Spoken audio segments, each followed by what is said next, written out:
Most people think attraction is about looks, status, or saying all the right things. But what if the most magnetic people are the ones who barely say anything at all? Think about it. Some walk into a room and draw attention without even trying. No loud voice, no flashy moves, just presence. You can't quite explain it, but you feel it. That's not an accident. That's a skill. And it's one the ancient Stoics mastered long before the world obsessed over social media charm. In this video, we're going to break down 11 powerful habits that make you silently attractive. The kind of habits that turn heads not because you demand attention, but because you command it without saying a word.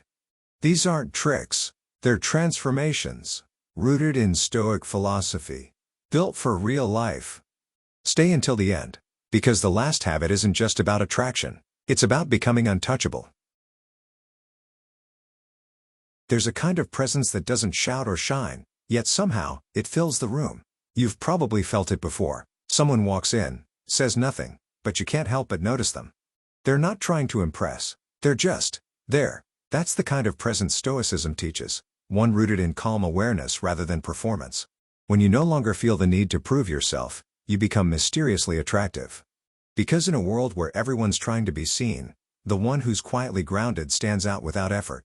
The Stoics believe that the only thing truly in your control is your inner world, your thoughts, values, and responses. When you stop outsourcing your worth to other people's reactions, something powerful happens. You start radiating peace. You walk slower, breathe deeper, make calmer eye contact. People around you pick up on that energy, even if they can't explain why they feel drawn to you. It's not magic, it's mastery. Presence doesn't come from showing off, it comes from showing up with intention. You don't need to talk louder or laugh harder to belong. You don't need to dominate conversations to be remembered. That's ego playing dress up. True social gravity is when you let go of the performance and simply inhabit the moment. You listen, you observe, you allow silence to exist between your words. And strangely, that restraint amplifies your impact. You become like a still lake, quiet on the surface, deep underneath. People begin to mirror your energy. You shift the room just by being in it. This kind of presence isn't built overnight. It takes practice, starting with becoming comfortable in your own silence. When you no longer need the spotlight, it often finds you anyway. And once you master that, you're ready to understand another Stoic secret. Not everything deserves your reaction. Imagine someone insults you, not playfully, but with intent. The old you might snap, defend, explain, or explode. But the Stoic you pause, you breathe, you assess. And then you do nothing. Because restraint is not weakness, it's dominance over yourself. In a reactive world, choosing not to react is a rare and powerful form of silent control. You stay still while others twitch. You stay calm while others crack. That contrast is magnetic. The Stoics trained daily for this. Epictetus said, "It's not what happens to you, but how you react that matters." Think about that. Every time someone tries to pull you into chaos, you have a moment, a gap, where your future self is built. React impulsively, and you're predictable. Choose restraint, and you become unreadable, quietly powerful. You stop being a puppet tied to external strings. You become the one holding the strings, because you don't need to respond just to prove a point. This kind of restraint doesn't make you passive, it makes you strategic. You're not avoiding conflict out of fear, you're choosing which battles are even worth noticing. Not every look, word, or slight deserves your energy. And when people realize they can't provoke you, they start respecting you, or fearing you. Either way, you gain leverage. The less you react, the more they reveal. And you remain unshaken. Not because you don't feel anything, but because you've trained your mind to feel without flinching. It's a practice. At first, your ego will scream. You'll want to clap back, explain yourself, reclaim control. But over time, you'll find something better than control: freedom. And once you taste that, you'll want to protect it. Which brings us to the next habit: how silence, well placed and deliberate, can be your sharpest tool. Most people fear silence. It makes them uncomfortable, exposed, even. So they rush to fill it with words, nervous laughter, or filler noise. But the Stoic doesn't rush. He lets the silence stretch, because he understands. Silence is a mirror. It reveals what's beneath the surface, in others and in yourself. Strategic silence, then, becomes more than absence of sound. It becomes a tool. It invites others to reveal themselves, while you remain composed, watching, absorbing, deciding. There's power in making people wonder what you're thinking. In a conversation, When you leave a pause instead of rushing to respond, it creates weight. The other person leans in. They guess. They speak more, often revealing things they didn't plan to. Meanwhile, you observe with calm clarity. The silence works for you. It builds intrigue, projects confidence, and sets the pace. You're not in a hurry to impress. That alone is impressive. Most people seek approval. But you? You hold your space like it's sacred. This tactic isn't manipulation. It's discipline. Strategic silence says, I don't speak to fill the air. I speak when I have something meaningful to say. And people respect that. They may not say it, but they feel it. You start to become known as someone who chooses words carefully and listens deeply. That combination is magnetic. It makes people feel heard, even as you say little. And in a noisy world, few things are as attractive as someone who can sit still and stay silent without losing themselves. But here's the beautiful twist. Silence doesn't mean disengagement. It means intentionally. And once you master that, your words, when you finally use them, hit harder. That's the power of speaking less, but better. And it sets the stage for the next principle, how a Stoic speaks only when it truly matters. In a world where people talk just to prove they exist, the one who chooses silence becomes unforgettable. But even more powerful is the one who speaks sparingly, and only when it counts. The Stoics believe speech should be a tool, not a reflex. Seneca said, "Speech is the mirror of the mind. And if your mind is still, disciplined, and intentional, your words will reflect that." Selective speech is not about being quiet, it's about being precise. Fewer words, more weight. Think of the people you admire most. Do they babble? Or do they speak with calm clarity, as if each word was placed with care? That's not accidental. It's cultivated. A Stoic practices this every day. Not just what to say, but whether to say it. Before speaking, they ask, is it true? Is it necessary? Is it kind? Is it useful? If not, they let it pass. And that restraint becomes a kind of power. People lean in when they talk, not because they're loud, but because they rarely waste your time. When you speak only when necessary, your voice becomes valuable. You shift from just another talker to someone who adds clarity in moments of noise. This makes you socially attractive in a quiet, commanding way. You don't need to fight for attention, it comes to you. Because people begin to notice. When you do speak, you say something. Something that cuts through the fog, something that lingers. That's rare. And in the social world, rare is attractive. But there's something even more powerful than choosing the right words. It's choosing the right tone and expression. Because your voice isn't just in your mouth, it's in your posture, your stillness, your face. And that leads us to the next silent habit. How to let your face remain unreadable while your mind sees everything. Have you ever watched someone in a heated situation who looks completely unbothered? No twitch, no smirk, no visible reaction, just presence. That's a neutral face. And in the Stoic tradition, it's not just for show, it's a discipline. Marcus Aurelius reminded himself to be like the rock that the waves keep crashing over. In other words, let the world storm around you, but keep your face steady.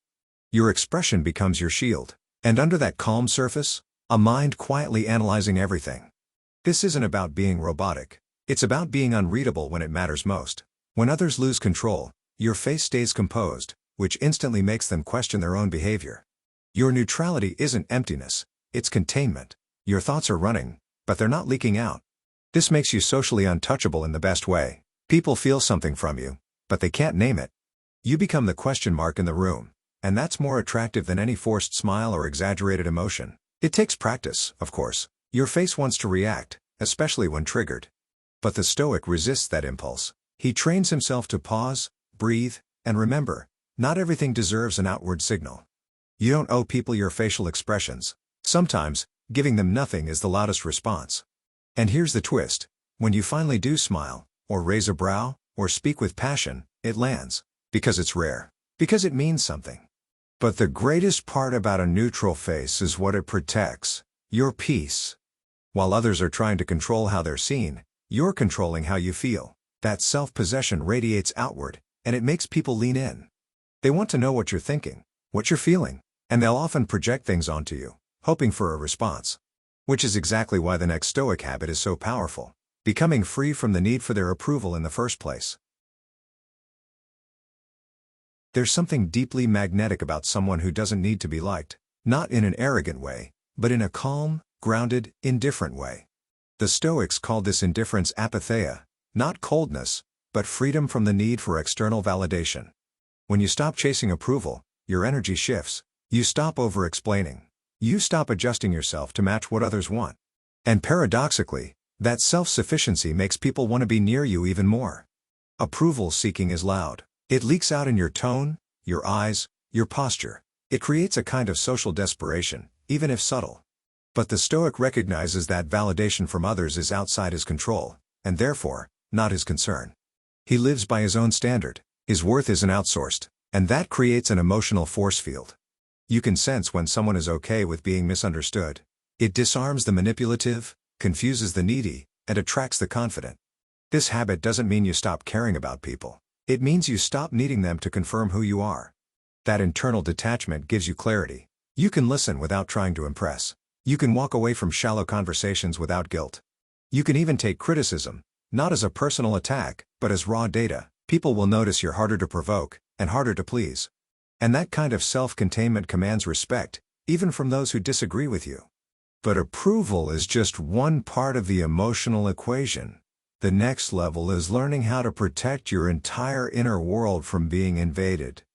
Because once you're free from needing validation, you're ready to develop the habit that makes Stoic presence nearly unshakable. Picture a person who walks into chaos but doesn't absorb it. The room might be tense, loud, emotionally charged, and yet they remain steady. That's self-containment. The Stoics believe that your emotions are your responsibility. No one makes you angry, or anxious, or reactive. You allow it, or you don't. When you internalize this, your energy becomes sovereign. You stop giving people the keys to your peace. And once your emotional space belongs only to you, your quiet confidence becomes almost untouchable. This doesn't mean you suppress emotions. It means you process them internally, without leaking them all over the world. When someone disrespects you, you notice it, you feel it, but instead of exploding or shutting down, you observe, you evaluate. And you choose, with discipline, how to respond. That's power. Emotional self-containment is like carrying a fire in a lantern. It glows, it warms, but it doesn't burn the house down. It's there, but it's managed, controlled, held. People can feel when you're self-contained. They test your boundaries and find no easy entry. They sense you're not looking for emotional rescue or release, and that mystery pulls them in. You become the calm in their storm, and sometimes, their mirror, because when they lose control around you, and you stay centered, it forces them to confront themselves. That's the hidden weight of Stoic energy. It doesn't just protect you, it reveals the truth in others. But emotional control isn't just about shielding yourself, it's also about using your presence wisely. Stillness, in particular, becomes your secret weapon, because when the world moves too fast, the one who moves slowly, with purpose, becomes unforgettable. Stillness isn't the absence of action, it's the presence of control. Think about the most commanding people you've met. Were they the loudest in the room? Probably not. More likely, they were the ones who moved slowly, spoke rarely, and seemed completely at ease. That's the Stoic way. Stillness, when cultivated, becomes a form of dominance, not over others, but over yourself. And in a world addicted to constant motion and noise, your calm presence feels like a gravitational force. The Stoics practice stillness not just as behavior, but as mindset. To them, the body reflected the soul. If your mind is frantic, your gestures will be impulsive. But if your thoughts are centered, your movements follow. This is why the Stoic walks with purpose, sits with confidence, and doesn't fidget to fill space. It's not about performance, it's about presence. When you stop trying to be seen, and simply allow yourself to be, you command a respect louder than words. Stillness also changes how people approach you. You stop getting treated like a peer in every situation. Some start to tread carefully. Others open up more than they intended. Either way, they perceive your composure as rare, and they're right, because you've done the work. You've chosen not to mirror the chaos around you. You've chosen not to react, not to flinch, not to perform. That makes people wonder, what does this person know that I don't? But the real beauty of stillness is that it creates space, not just for others, but for you. Space to observe, to reflect, to choose. And it's in that space that the next Stoic habit is born. The art of studying before speaking, watching before engaging, and mastering situations before they even unfold. The Stoic doesn't enter a room and rush to be heard. He watches first. He studies the energy, reads the dynamics, and lets people show who they are before deciding how, or if, to engage. This habit of delayed expression isn't shyness, it's strategy. The world trains us to speak fast, act fast, decide fast. But the Stoic rewires that impulse. He replaces reactivity with awareness. Because if you observe long enough, people reveal their intentions without you needing to ask. Observation is a forgotten art. It's not just looking, it's noticing. Who interrupts? Who needs attention? Who avoids eye contact? These tiny cues speak volumes, and the more you practice stillness, the sharper your perception becomes. You stop getting caught off guard. You see patterns, motives, insecurities. And while others reveal themselves quickly, often too quickly, you remain the mystery. Not because you're hiding something, but because you understand more than you say. This observational discipline is deeply attractive. People feel seen by you, not because you flatter them, but because you notice them. You catch details others overlook. You pause before answering. You make them feel like your attention isn't just automatic, it's earned. And that subtle shift builds connection without effort. It's not about charm, it's about precision. You say less, but with more impact. And every interaction feels intentional. But there's an even deeper layer to this. By observing first, you also protect your time and energy. You don't chase. You don't overshare. You wait, and let others show you who they are. And once you see it clearly, you know exactly who deserves your presence and who doesn't. Which sets the stage for the next habit, the rare ability to let others reveal themselves first, while you remain steady in the background, collecting truth in silence. One of the most underrated powers you can develop is letting people talk first. Most rush to fill silence with their own stories, opinions, or accomplishments, but the Stoic waits. He lets the room breathe. He listens without needing to one-up. And in that space, people reveal who they are. Every word they choose, every detail they emphasize, every pause, it tells you something. All you have to do is watch the performance unfold. They'll tell you everything, if you let them. This habit protects you. When you speak first, you expose yourself. You show your cards, your needs, your weaknesses. But when you listen first, you gather intel. You're no longer reacting, you're assessing. And that gives you the upper hand in nearly every social setting. It's not manipulation, it's mindfulness. You're not being fake, you're being deliberate. You know that real connection isn't built by talking fast, it's built by understanding first, responding second. Here's the twist, people love talking about themselves. And when they do, they feel heard, even if you've said very little. That creates a strange dynamic. They walk away thinking you're interesting, when really, you just let them be interesting. That's the paradox of social mastery. You don't win by shining, you win by making space. And ironically, the less you speak, the more people open up to you. Why? Because you make them feel safe, seen, not judged. But underneath all this is something even more powerful. A kind of inner law. A quiet, personal code that guides your actions no matter who's watching.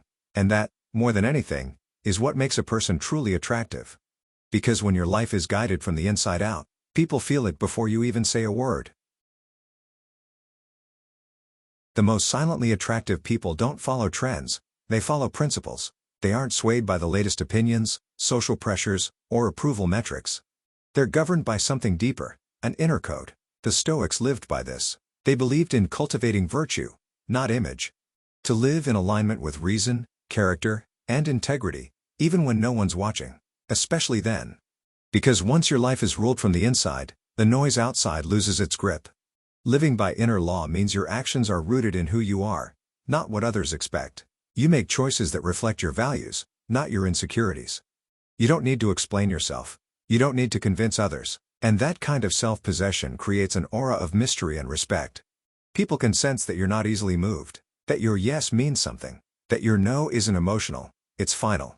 You become the kind of person others consult, not just follow. This habit is rare because it requires solitude, not physical, but mental. You have to spend time with your thoughts, question your motives, break old patterns, and build a life that reflects your highest self, not your loudest impulse. The world wants fast answers, cheap dopamine, easy conformity, but the Stoic knows, anything worth having takes inner labor. And when your peace is rooted in principles, not popularity, you stop needing applause. You start seeking alignment. And perhaps that's the ultimate secret. Real attraction isn't about how you look, what you say, or how much attention you get. It's about living with quiet clarity, being a person of depth in a shallow world. A source of calm in a culture of noise. And when you live that way, you don't need to chase respect, it walks quietly toward you. Now you know, being silently attractive isn't luck, it's discipline. It's a choice to stop chasing validation and start embodying calm, grounded power. These 11 Stoic habits aren't just social techniques, they're a mindset, a way of moving through the world that commands respect without ever having to demand it. But here's the part that matters most. Will you actually apply them? Will you pause before reacting? Speak less and observe more? Can you hold still when the world pushes you to perform? Start with one habit, master it, then move to the next. Bit by bit, you'll notice the shift. Not just in how people treat you, but in how you treat yourself. And if this video lit something up in you, if it gave you clarity or calm, or just a quiet nudge to level up, don't keep it to yourself. Hit the like button, subscribe to the channel, turn on notifications. That's how we know to keep bringing you timeless insights, straight from the minds of the Stoics, to your life, right now.